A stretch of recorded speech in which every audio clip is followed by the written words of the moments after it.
we preferred much more about like illustrating how tricking was a big part of our life and how it made us feel, as opposed to amazing effects, gangster music, and all this stuff that would like get the views.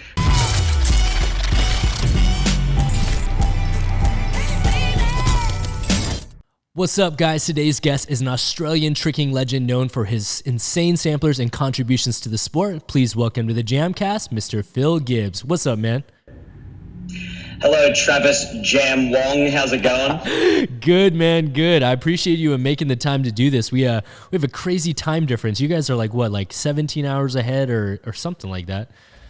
Yeah, it's like, because I teach someone online from America as well. So even trying to like tee up times with you guys, it's like we're 16 hours in the future, which make no mistake, the future's bleak. So don't look forward to it. But yeah, it's like we just managed to get a time that worked perfectly for us really quick. So thanks for that, man. Thanks for making it easy. Yeah, I appreciate it. It's so surreal that like I'm living here in Saturday and it's Sunday over where you are. Do you guys like have to, do you like ever watch like sporting events like the UFC and stuff like that? Like, do you have to like wake up at crazy times in order to catch it, or like how does that work out?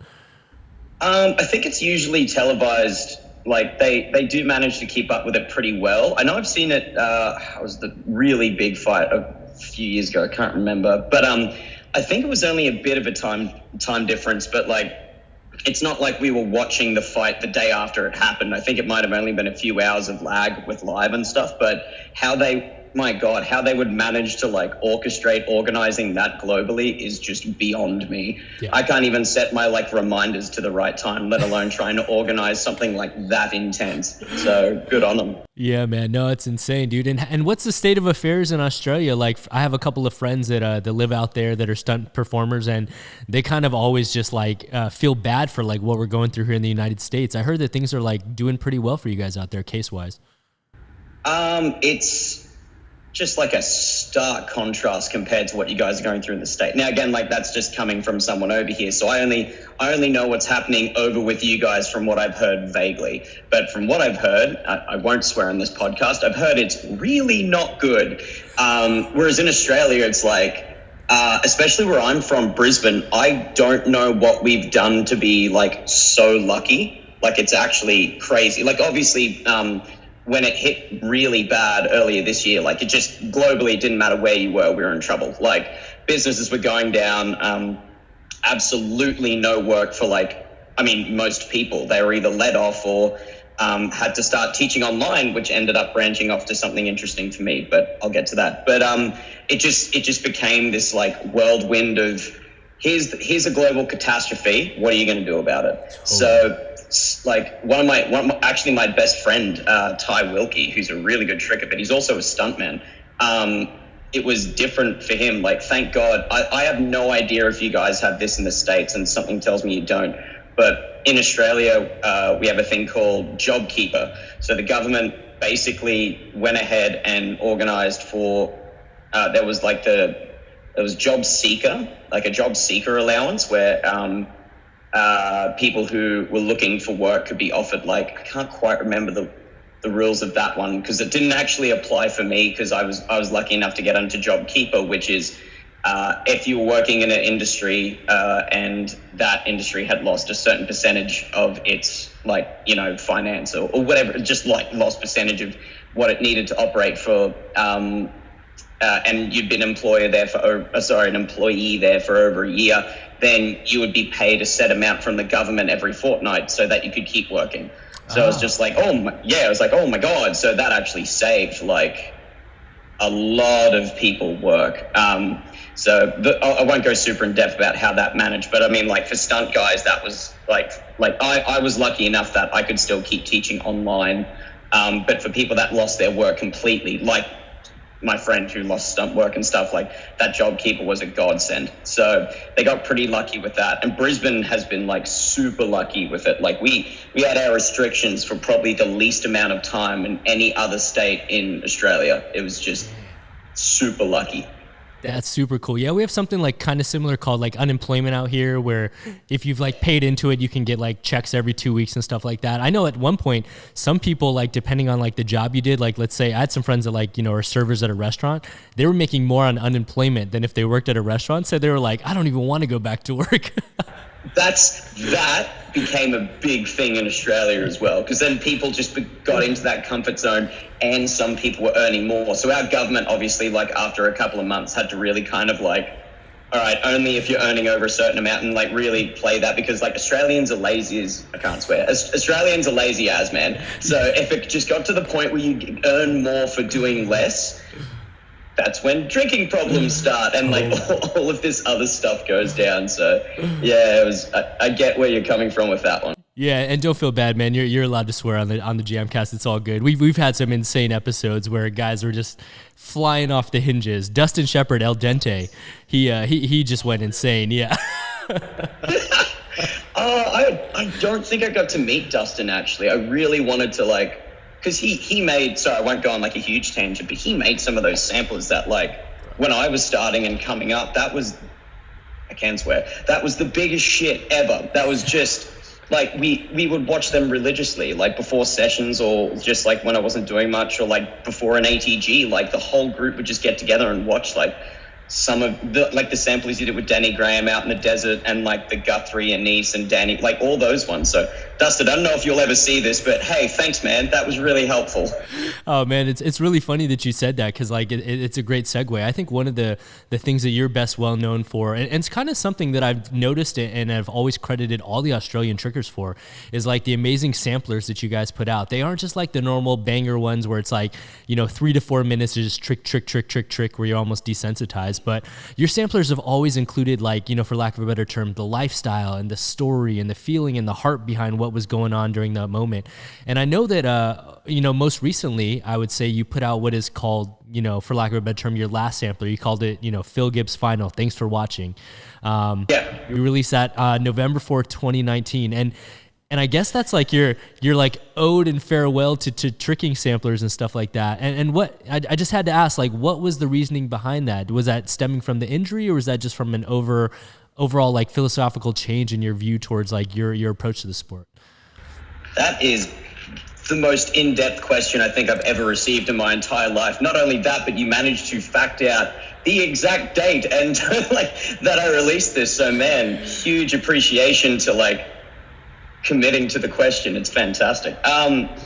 Yeah, basically with that, I know I explained it very vaguely not vaguely, relatively briefly at the end of that sampler. So I did notice with myself physically a lot that my body was starting to slow down with a couple of things.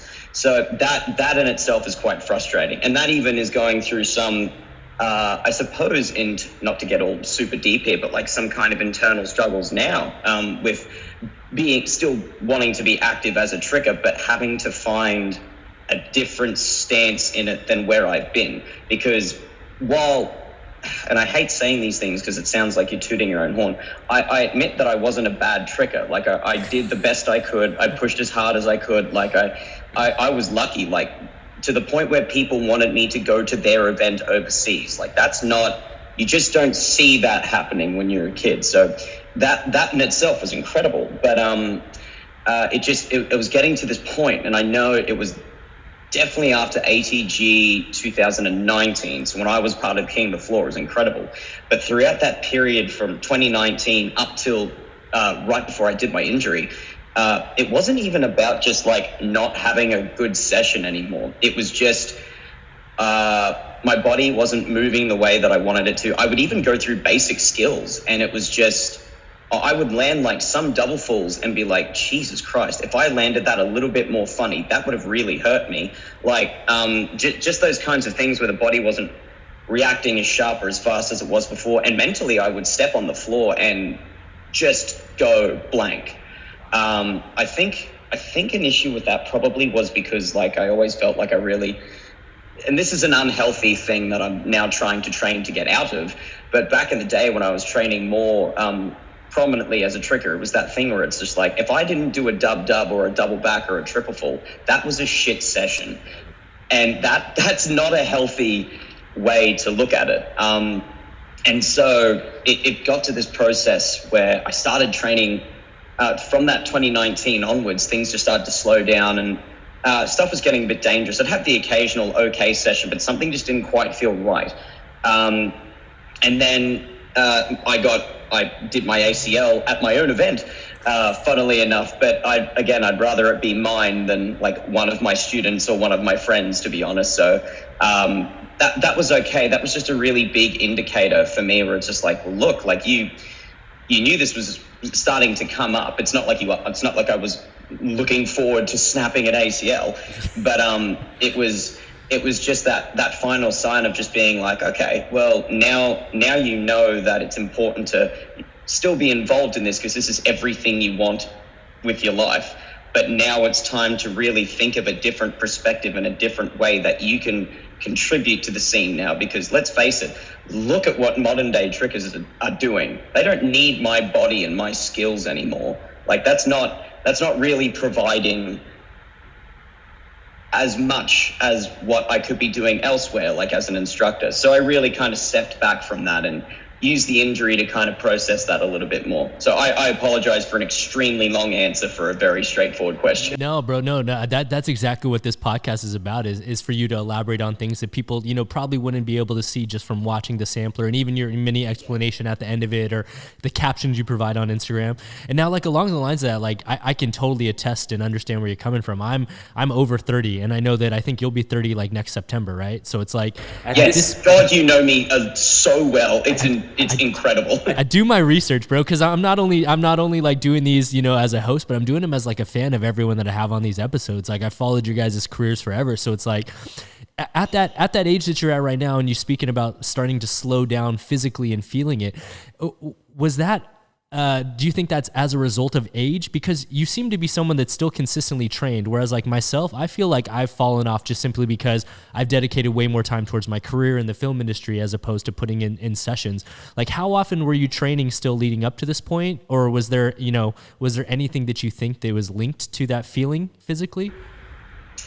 It's a really good question, because I understand for both of us, like, I don't think there's that big of an age gap between us, is there? Like, what are you? Like 4 years, 5 years apart. Yeah, barely. Yeah, really not that big of a. So, it wasn't so much the age thing. I do make the joke often that's like, oh God, I'm getting old, but it was never.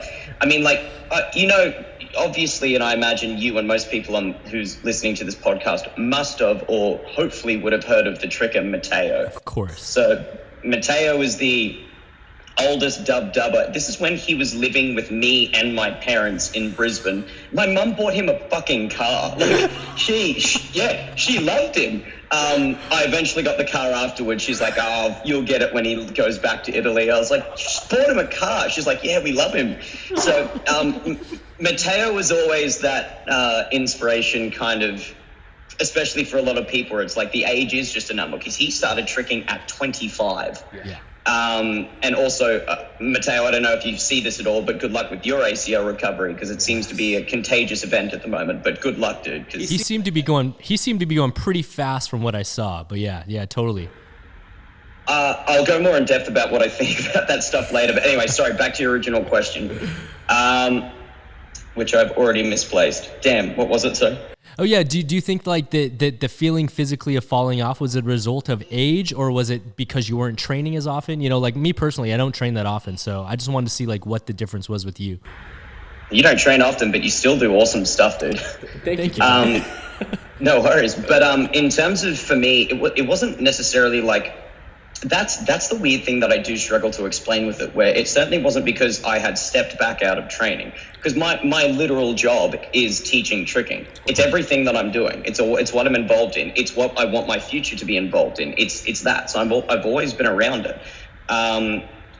It was just this weird understanding of just my body wasn't able to react as quickly as it would before to what I was trying to get it to do. So it certainly wasn't a matter of like, was I getting weaker or less? Like I was always focusing on like my fitness in the gym and tricking training, like training at least 3 times a week or 2 times whenever I could fit it in with work and stuff as well. but it just became this thing where like like I said before, mentally I would step in the gym and I'm like, I don't know what I want to do, and what I'm trying to do is not working. And it just became that kind of aspect with it. Whereas, and that it did lead to like annoying things with tricks where you're just like, man, I'm starting to get annoyed, and this is a fun thing and I'm making it not fun anymore. Which, for anyone listening to this, please just be careful of that and talk to other trickers about it, because it's not just you, it happens to everyone. But yeah, it was just weird, man. It wasn't an age thing. It wasn't a lack of strength. It just started getting slower and slower, and it's like, okay, so maybe it's time to see what else I can do.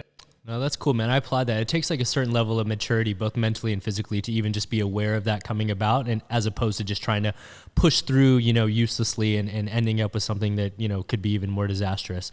And now you kind of like alluded to it, though, that obviously you suffered like a pretty major injury. You tore your ACL last year, and I know you had like a surgery back in 2014. What was that one for, as opposed to this one?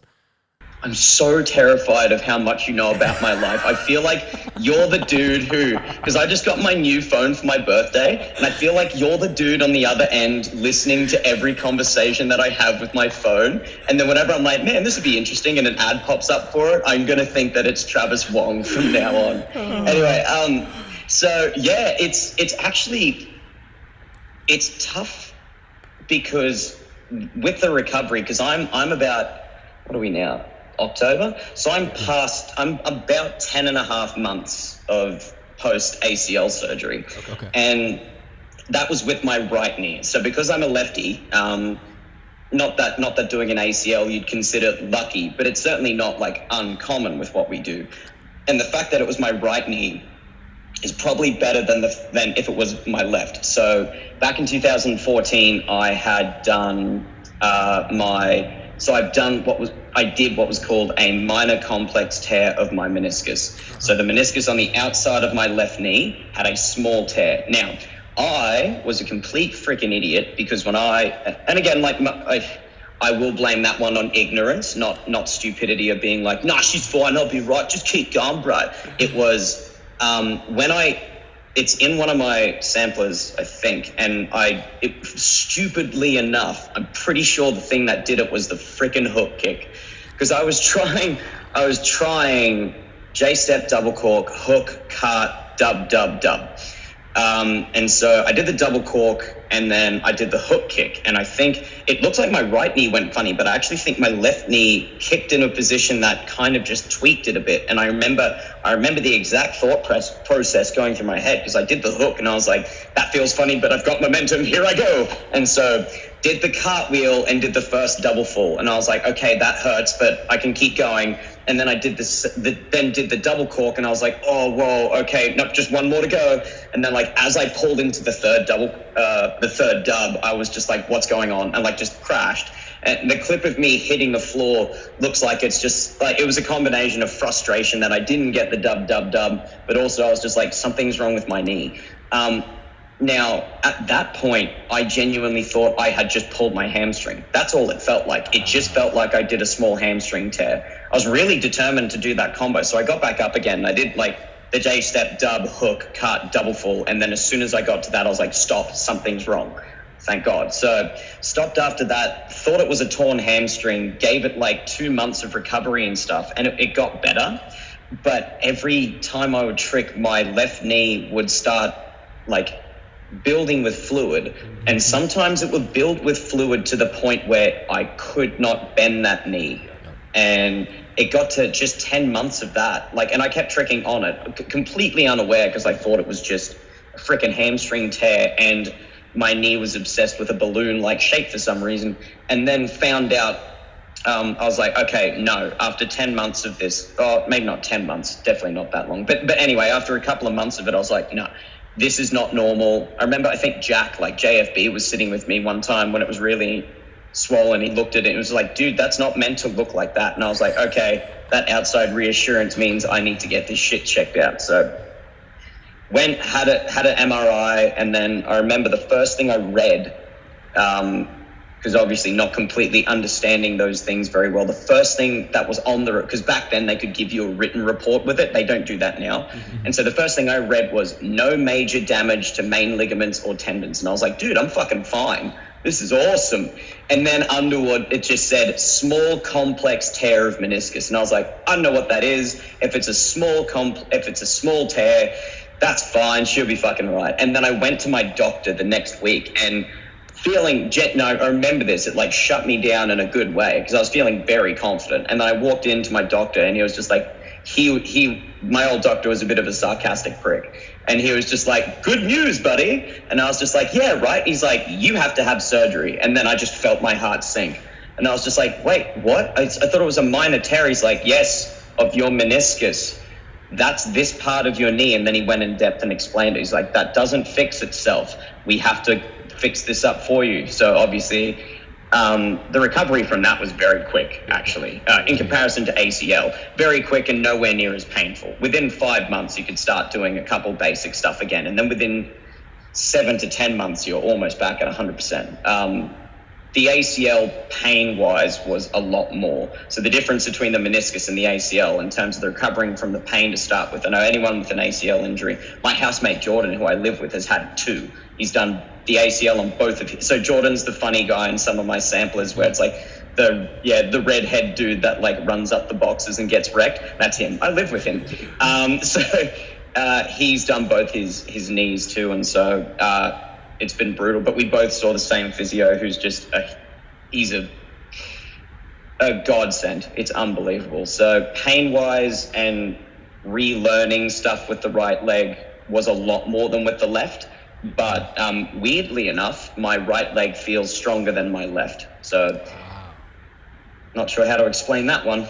That's crazy. You know what's really funny too is my first ever surgery was a tear of my medial meniscus as well, and I went 8 months just continuing to train on it. In fact, if you watch like the old White Lotus and Luke kick samplers at White Lotus, like I'm wearing knee braces on my knee, and I was literally tricking with a torn meniscus as well. I went to my doctor 8 months later because I was like, it's not getting better, and he was like, dude, your meniscus is so torn, it flipped upside down and we can't repair it anymore. So they literally had to remove my outside meniscus in my left knee over a decade ago.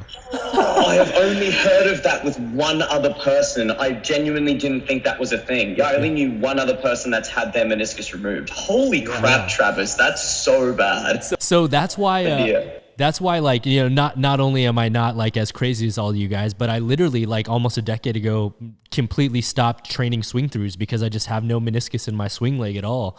And so it was insane. But what's funny is like I tore my right meniscus like 3 years later. I immediately went to the doctor, had the surgery within like a week. And I was like, okay, I'm back to good in like a couple of months. You know, it's like so stupid, the things we do when we're younger. But that's just it though. It's like I understand for sometimes if it's something that you know that you should be getting sorted and then you neglect it, then yes, that's on you and that was really silly or stupid. But the problem with it is just complete. And I know it would have been very similar for you. I'm very confident it would have been where it's more from the side of ignorance than you just being like, nah, fuck it, bro. I live forever. It's I had no idea what a meniscus is.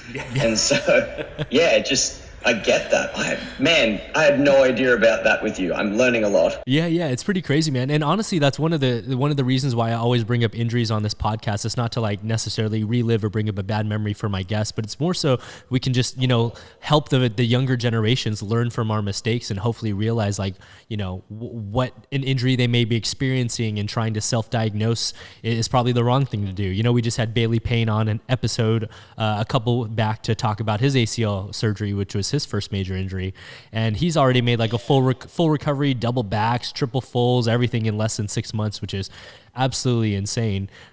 I don't know how he's doing that. I do get worried, and I'll say that. And Bailey, I know you'll listen to this, and this is coming from like Phil, you know how Bailey, me and Carl Skelly, when we went on tour, we became like the young cub group where we would just stupidly find scary places to stand on top of and pretend to have secret meetings.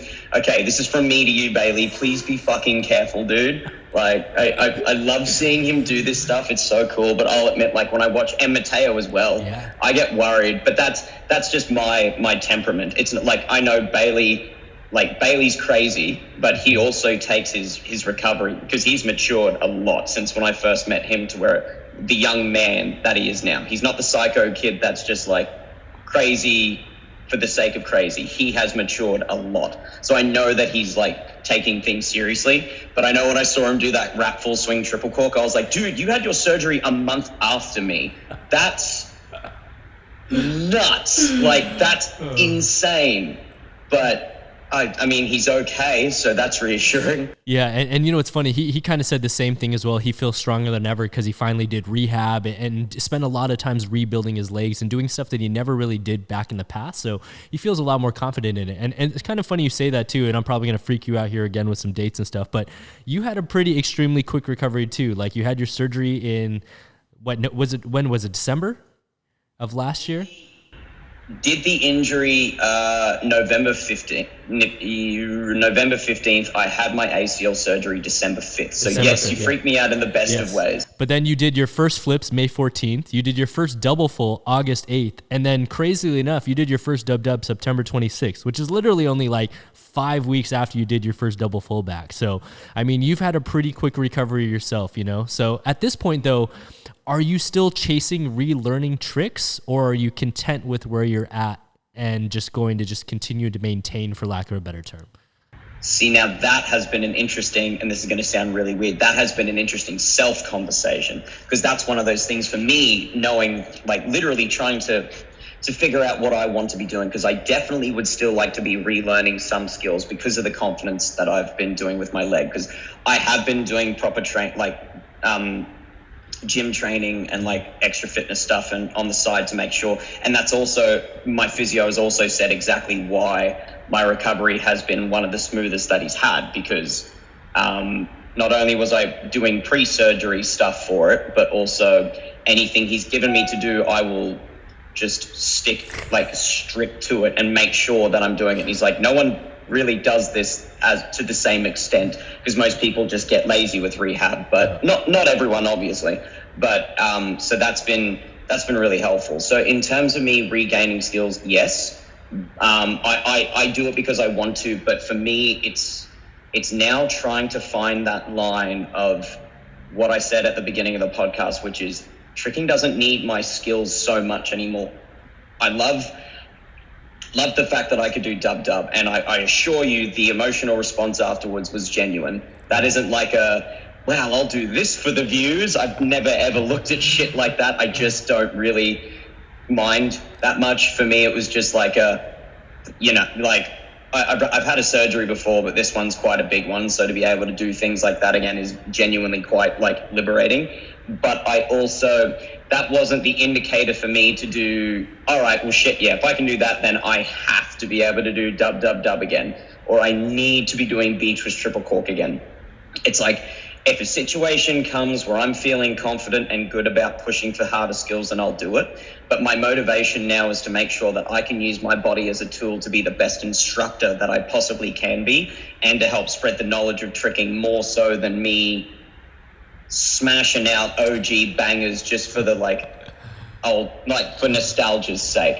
So I'm not sure if that answers the question, but that's kind of where I'm at the moment, where if I'm feeling good, like I wasn't expecting to do the dub at all. I did cart double full, and then I just swung that leg through, and I looked at one of my students, and he was just like, wow. And I was just like, me too, wow. Like, it just became that kind of thing where it's like, oh, this does feel good, and I'm in complete control of this. There's no like, I'll maybe try the double cork. It's like, no, I know exactly what I have to do, and if it's like that, sure, I'll do it. Okay. Hell yeah, that's cool, man. Yeah. And like, to be really honest with you, I remember like, some of the first things that I got the chance to learn about you outside of just what I saw in your samplers was when you were the first episode of the Invincible Tricking podcast like 3 years ago. And it was in that episode where I learned like a lot of things about you that I had no idea about. I had no idea that your dad was a martial artist, and that's what got you intrigued into starting your training at a young age and stuff like that. And so for those listeners that maybe didn't have the opportunity to listen to that entire podcast, or maybe they're new to the community and stuff right now, can you just like take us on like a brief kind of timeline of how you got introduced to martial arts through your dad and when you first began tricking, which I think was like, back in 2008? Yeah, that said, only if you promise to be at my wedding to do a speech and tell everyone all of the stuff about me, because you know literally more about me than some of my best friends and probably my family. So if you're happy, if I fly you over here and then you can just do this big speech about me, that would be incredible. Anyway. Everyone will be like, who is this random dude that we don't see every day? He's got American friends. He's getting popular.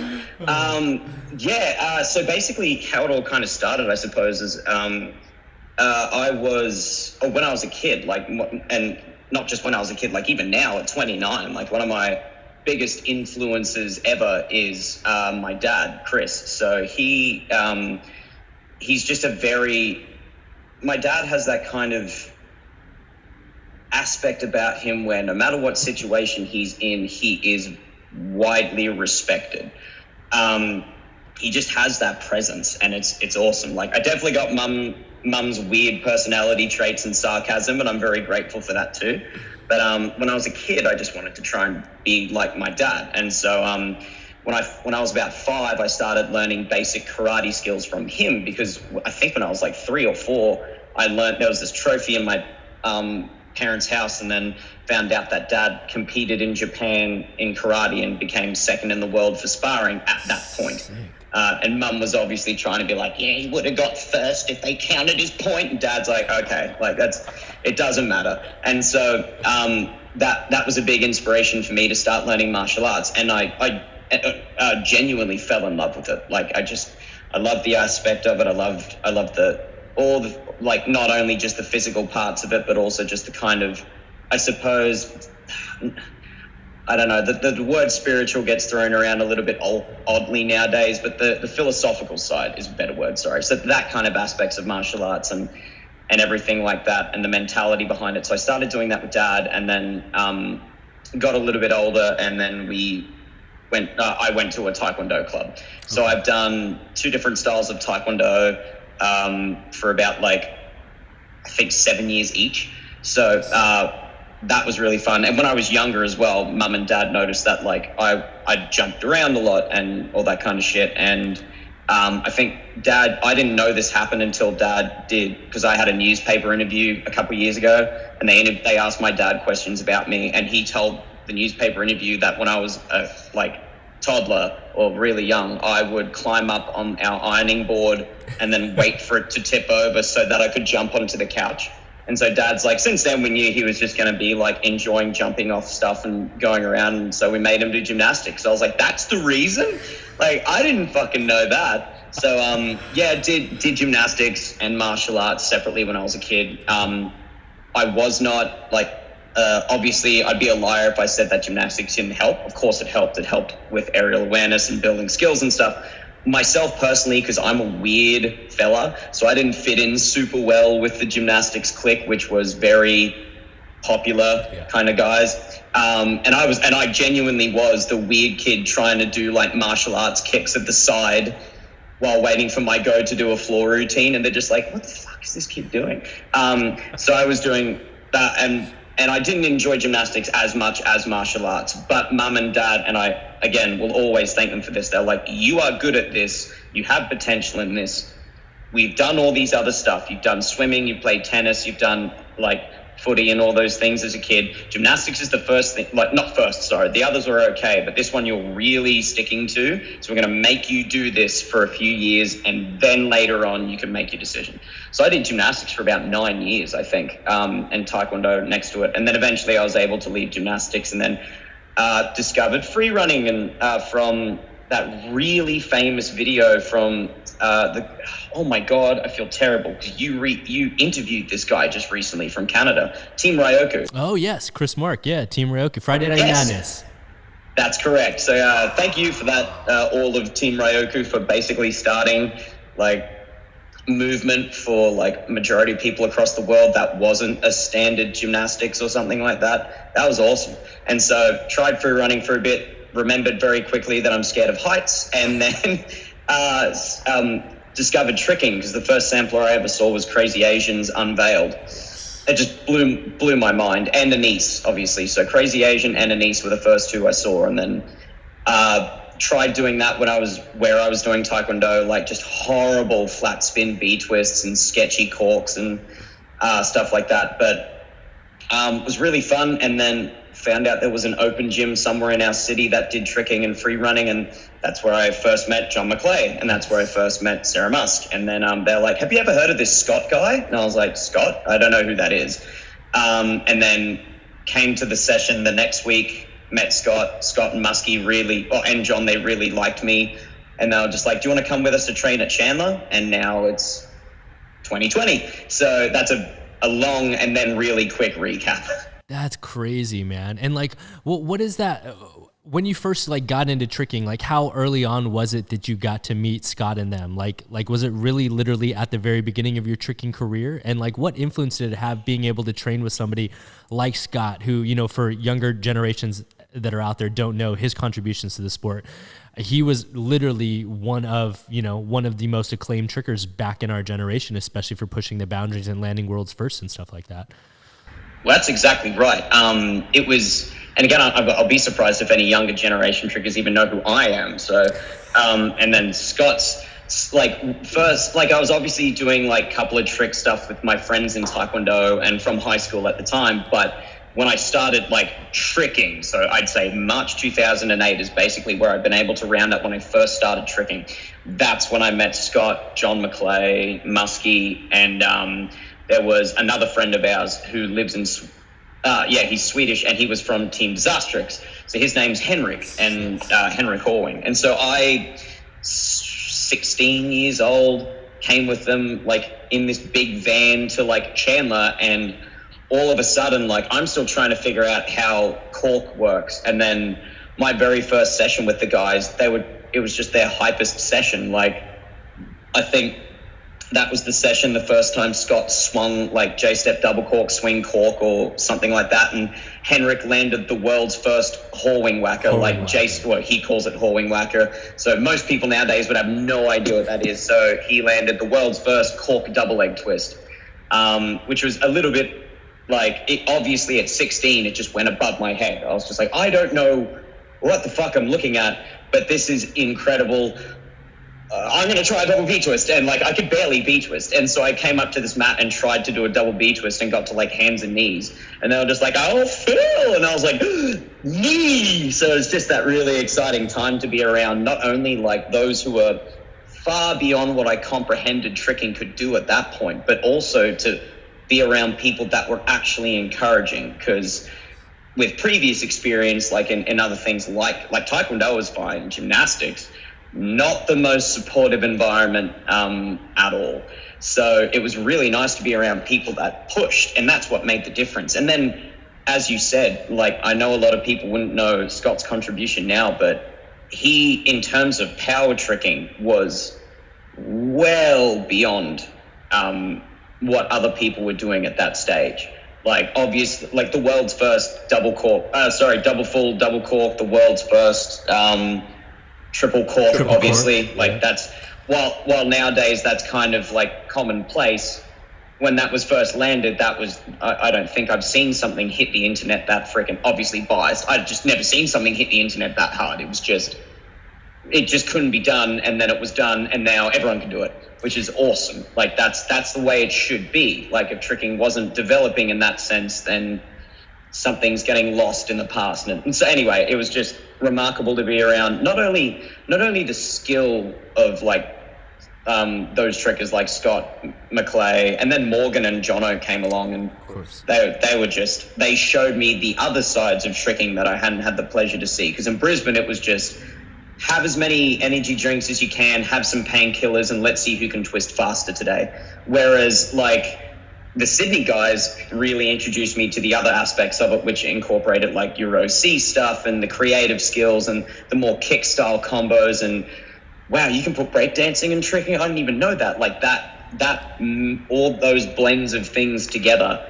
And I don't think I could have been around a better time for Aussie tricking to kind of like envelop all of that. So I was very lucky. Hell yeah, man. And it's kind of funny that you said you're not even sure if new gen guys know who you are right now, but I know that's not true, because when you put out, the final tricking sampler of yours, you literally got comments from guys like Michael Guthrie, who said it was his favorite sampler of all time, to Bailey Payne commenting on it. And one of the comments that I was surprised to see, which was really cool, how you talked about how you were inspired by Friday Night Madness, Alex Obnavar, aka Omid, he wrote that his introduction and probably biggest influence to start tricking was your sampler Way to Dawn from back in 2011. And now Way to Dawn was, for those that haven't seen it, it's probably your most viewed video, and it's an epic sampler.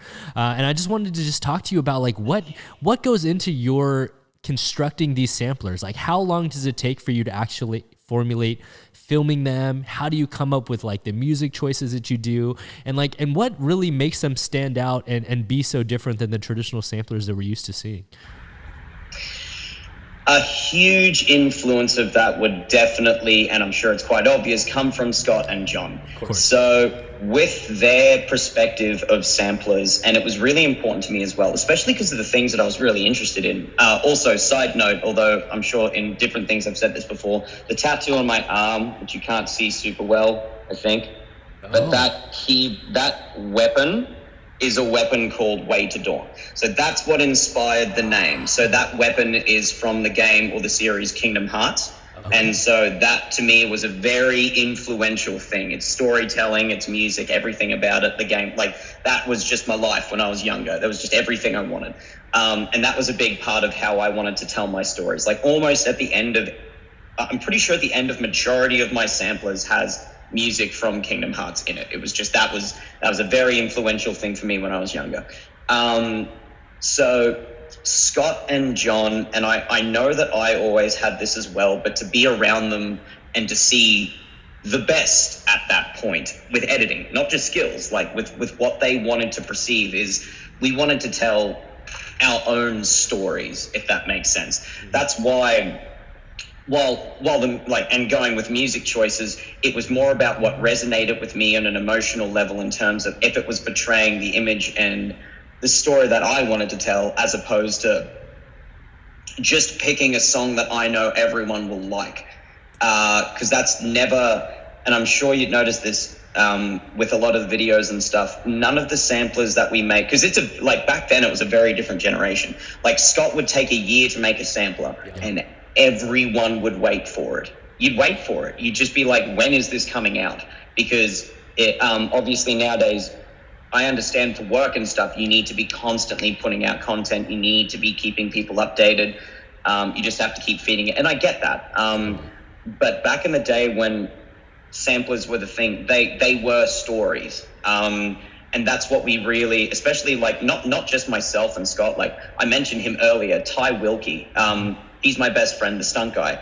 If I was astounded that he could tell stories like that as well. Like, he's got beautiful samplers, like, and it just became this thing where we preferred much more about like illustrating how tricking was a big part of our life and how it made us feel, as opposed to amazing effects, gangster music, and all this stuff that would like get the views. And so I know for me, it was very much depending on what I was going through at the time and what was resonating with me. And that really led to all of my decisions.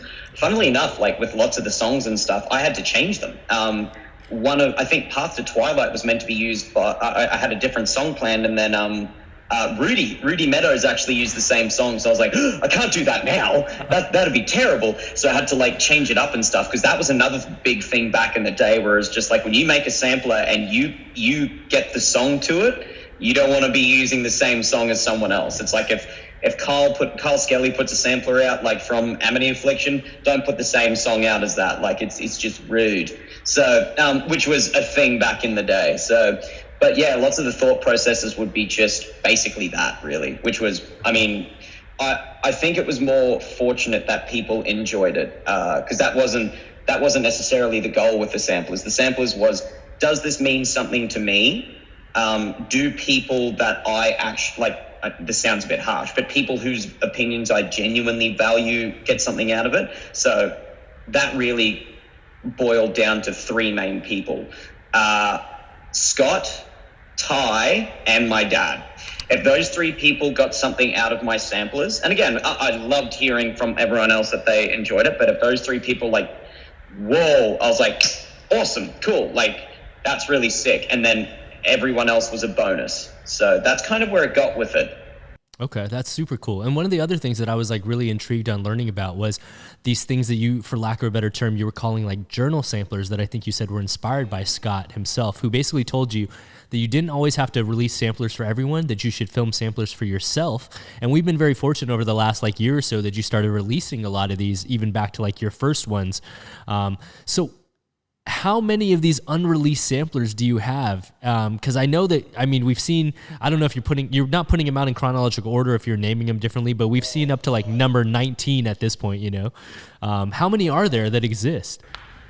Yeah, I really, really hate how, I understand that I've been on the internet for a long time, and I understand that YouTube has been a thing. What I don't fucking understand, Travis, is why YouTube does this to me, because I released all of them on YouTube. I put them on a playlist in order. That was the plan. And then all of a sudden, and I'm looking at my bloody channel right now, and it just put all of them completely out of order, and not all of them are up yet. And I'm just like, what is going on? Like so if you go onto my thing, and then I've got like a playlist, and then it's This Is My Story, and then it should be all on there in chronological order, but it just completely messed it up. So anyway, I really wanted to try and figure out how to fix it, and then I just got so annoyed with it that I was just like, oh, fuck it. But now there's like 2 different versions of the same videos up. So it's like chapter 5, and then you're like, okay, cool. And then a couple down, it's like chapter 5 again. It's like, what the fuck? So anyway, so I have, with the journal samplers, Scott was really cool and showed me like all of his through growing up and stuff, because Scott was like, I mean, I have a bad thing with perfectionism, so I was never comfortable with releasing stuff, and now getting through that, I'm like, okay, it's not that big of a deal. Whereas Scott would not release anything unless it was down to like absolute perfection. There was like one time when like we were about to get on the plane from Sydney to go on world tour, which is right as he wanted to release, I believe, Arcade Lions. No, it wouldn't have been Arcade Lions. But anyway, and he was just going over this one clip over and over and over and over again, because he just couldn't quite get the color correction right. And to me, to the point where it's just like, dude, I don't know, because what you've done in the past half an hour looks no different to what you did half an hour ago. Like, that's the level that he was getting to with it. So the journal samplers are ones that he would just make and share with friends and stuff. And I really enjoyed that, because that was that thing where it's like, let's say there's clips and tricks there that aren't the highest of standard, and I didn't want to put them out there, but I still could use them.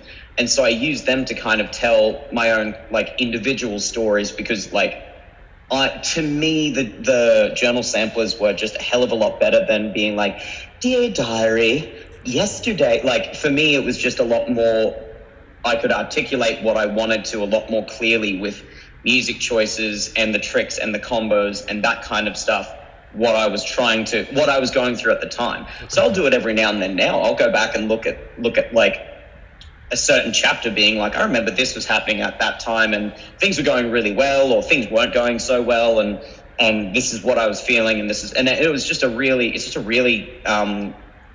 good way for me to look back over that. And I was very reluctant to put those out there, because some of them are not super socially acceptable. Like, some of them are just they're just dark, man. Like, they're just dark.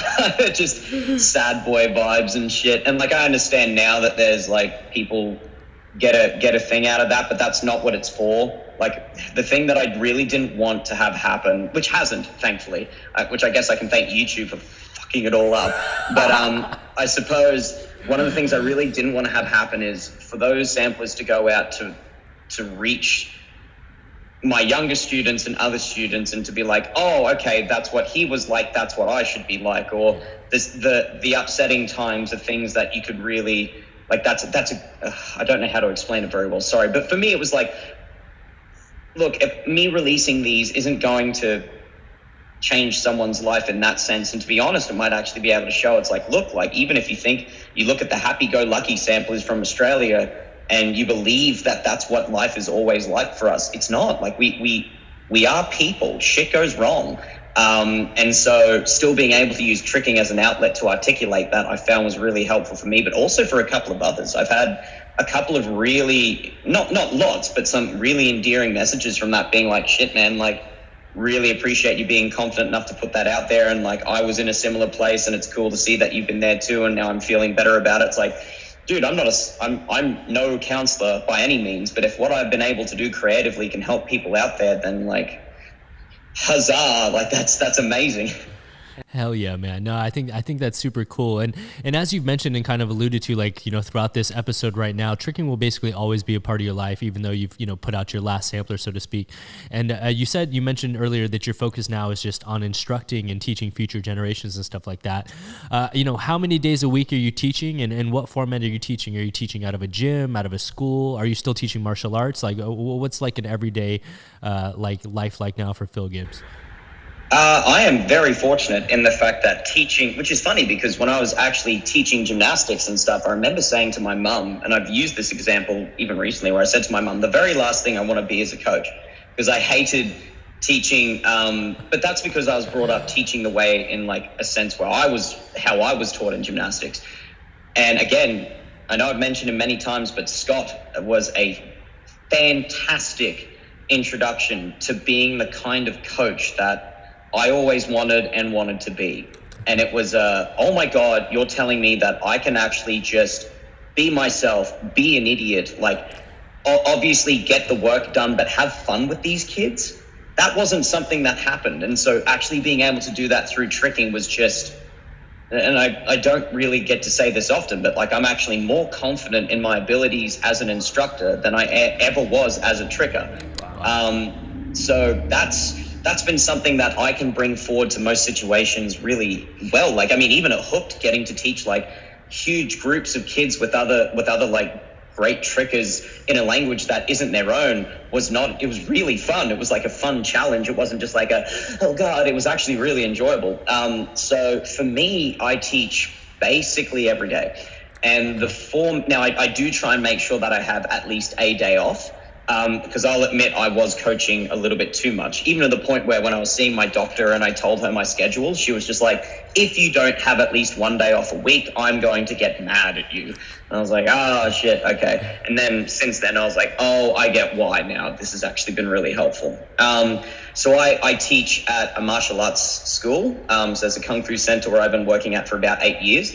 And that's basically where I've gotten the core of my students from. Like, I've watched some of these kids who I've been teaching since L5. They're now, I think, one of them turned 21 not long ago. And they're just young adults. Some of them are helping work with me now, and some of them are like moving on to different parts of their life, but tricking has always been a part of it. So my core group has been at that Kung Fu center. And I also teach, I'm also what's called a support worker. So that's been really fun because I didn't know that was a job. So I have one client in particular, but I actually have technically two clients who are special needs kids. And so I actually get to go to their place or go to a park or take them to a facility, and then I get to teach them how to trick, because that's like a little bit of a niche thing that I can do, as opposed to just what a regular support worker would do, which is just to hang out. So literally part of my job as a support worker with one of my kids is teach him at his place, because he's got a good setup, teach him how to trick for 2 hours and then play video games with him for an hour. That's my job.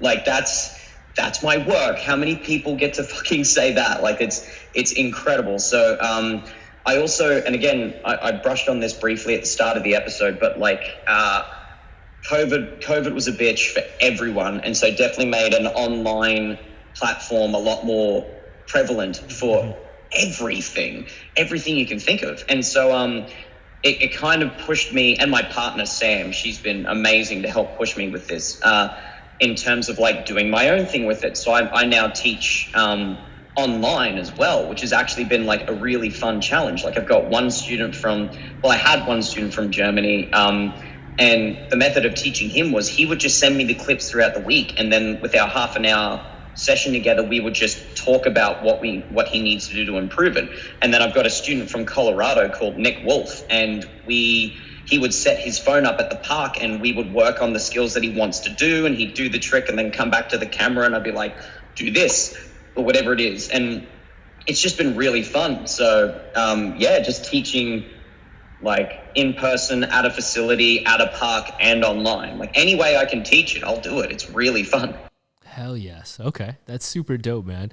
And now, like, with someone in a position like yourself and who's been involved in tricking for, over a decade at this point, is there any advice that you would give to someone that wants to get into tricking, or any advice you would give to someone in order to save them some time, or, avoid some of maybe the mistakes or injuries that you came across? It seems like a bit of an obvious plug. Please contact me, because I'd be very happy to give you guys a bit of a hand with any of that stuff. Like that's literally my job, and I would love to teach that, because the more people I can teach this to and trying to steer them down a path with like less injuries and less issues, the better. But that being said, more important than that, I would say honestly, is for anyone that's wanting to start out there, is just so much more content out there now that there was for you and myself. Like you started something incredible, Travis. Like you started like a movement center. That's just not a thing back when I was younger. It's like here's an adult urban gymnastics class. Whereas you started a movement center, and those things, like you, because you've inspired a lot, that's really kind of branched out to other places to start doing things like that. So if you're ever interested in things like that, do your research, look online. There's Kojo's Trick Lab. There's like stuff from the Jam podcast with people who have experience that you can listen to. Message people, ask questions, look for facilities. I understand COVID does make that a bit difficult. So again, like in Australia, it's not as bad now, but I know in the States, it's starting to, I know I'm seeing people in gyms more in America and stuff, which is really cool. But I also understand that at any given moment, that could just stop. So do your research online, talk to people, try to do it in a way that isn't just a message on their latest Instagram clip, because that easily gets just mixed up in comments and stuff. Like exposure is a big one, and it's actually a lot easier to get exposed to it now than it was back in our day. So yeah, that's a very, very bland beginning point, but it works because we all had to start from something like that. Hell yeah. And just one question that I always ask the, quote unquote OGs of our sport. Do you still watch anyone specifically today? And what do you think of the current state of tricking, and where do you think we can go from here? See, I was already thinking about that this morning in terms of like, who am I watching? I definitely enjoy going through like, I do watch a lot of the modern trickers stuff now, because it's remarkable to see. I know when you and I are messaging each other previously, it's a different game. It's like tricking got a new game plus feature where like all the old stuff is now just like set mandatory, and now quad corks are a thing, cork in backouts with combos are a thing, like full in backouts are like, it's just all of those things. I really do enjoy watching, like obviously the Japanese trickers are just so far beyond what we would imagine is possible, because they've just understood even more axes of tricking that we even would mess with. We're like, you're either upside down, you're upright, or you're flat. That's basically what I knew with tricks. And they're not about that life. They're just about being like, if I can spin on this axis, I'll fucking do it. So they're just breaking new boundaries and and their community is just incredible like that. I'm a big fan of stuff. It's my own personal bias. I'm a big fan of anything that I'm seeing coming out of Colorado. Just with my own trip there and seeing the guys and knowing what that, like, I wanted to live there. I wanted to move there a few years ago. And then I realized that as a tricking instructor in Brisbane, there was more I could do here. But just seeing, like, I really hope I don't say his last name wrong, but like Andrew Nort, or Court, or yes, sorry if I got his. Andrew Court just moved to there.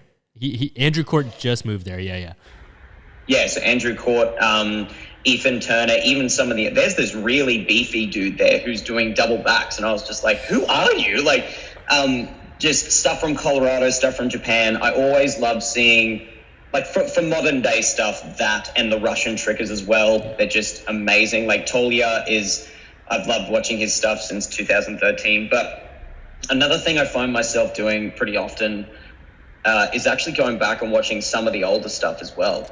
Like, it's just really nice to remember where it all came from. Not even usually stuff from like Velu. I know recently I've been watching lots of Volti. Wow. Like Volti is just one of those people where it's just like he got like pretty big, but it's just like him and Ott is just, I know you had him on like the podcast recently, and I was just like, man, I miss that guy. He's a lot of fun to hang out with and an amazing human. But yeah, just lots of the OGs like that. Like some of them that, like, if you tried to say their name to other trickers now, I don't know if people would know them. Like Daniel Brenes. I don't think many people know who Daniel Brenes is. I'm pretty sure he's the first person to swing out of a dub ever. Pretty sure he did J-step double cork on a beach in 2010. Just things like that. So it's really nice to get those kicks of nostalgia, and then also fast forwarding to things like sideswipe semi front swing Cali roll, which is now no longer a joke. It's actually a thing. So good on you, Ethan. So yeah, it's nice to have that like array of, because obviously being in an older generation, we know the trickers from back then. So it's nice to kind of know that. Yeah. It's cool to go back and see where everything started from and how we even got to the point that we're at today and stuff like that. So it's cool, man. It's an insane evolution, and we're very fortunate we got to witness both the pioneers of the sport as well as the new gen kids that are absolutely killing it. So we're honestly in the best position, in my opinion. Agreed. Yeah, could not agree more. Hell yeah. And so, this is a question I always ask everyone before we get out of here, just to kind of sum it up and also just, give people an insight into where your brain's at in the future. Where do you personally see yourself 5 years from now, and where do you see yourself 10 years from now? And that can be tricking or life-related or both. See, now that's, again, I got to give it to my partner, Sam, for this one, because she asks me that all the time, and I'm like, I don't know. And she's like, you need to start thinking about this. And I'm just like, yeah, but now is fun. And so it's a good question. So I'm glad I've had, so I don't think you'll see this, sweetie, but thanks for the heads up with that. She's been pushing me in the right direction, and I see in 5 years from now me actually, and I've always been nervous about trying to start my own business because with some stuff with family business in the past, and it just didn't go so well, and I put it in my head that it's like, man, that's so stressful, you couldn't handle something like that, you wouldn't be able to do it, when reality is it doesn't have to be huge. So what I'm thinking of doing is actually starting my own business. Like, I'd like to, I don't know about 5 years from now, but it's already starting to pile up, like literally just giving my separate, so the Phill Gibbs tricking, so literally giving it a name and something different than my regular jobs has already started to build up like interest in my teaching and stuff. And so I would in 5 years like to just try and grow that, and probably hire out small facilities and stuff to teach and things like that, as well as keep working where I'm working as well, because that's also keeping me alive. And then in 10 years, I would like to potentially own my own facility. Like, I never had that thought process before, but I'd walk past a building where it's just got a lease sign, and I'll look in and I'll be like, could put a gym in there, could teach tricks in there. And I was like, oh God, it's already happening. So that's really where I'd like to be aiming towards with that. I still see myself involved in tricking, even though my role as I suppose, athlete is kind of not really there. Like, obviously I'll still trick and can still trick, but that's not what I can bring to the scene anymore. If I can bring a place where the culture can get together and have somewhere that's their own, because we've always had to do it from other sources and go on renting times and do all that kind of stuff. Whereas if I can get, and I know it's more complicated than this, but if I can actually give it somewhere where we can all come together, so inspired by yourself, Mr. Travis, and other things like that, if I can do something for people around this side, because there's a lot of people hungry for this, more than I thought. So yeah, any advice you got, let me know, man, because I would love to hear from you.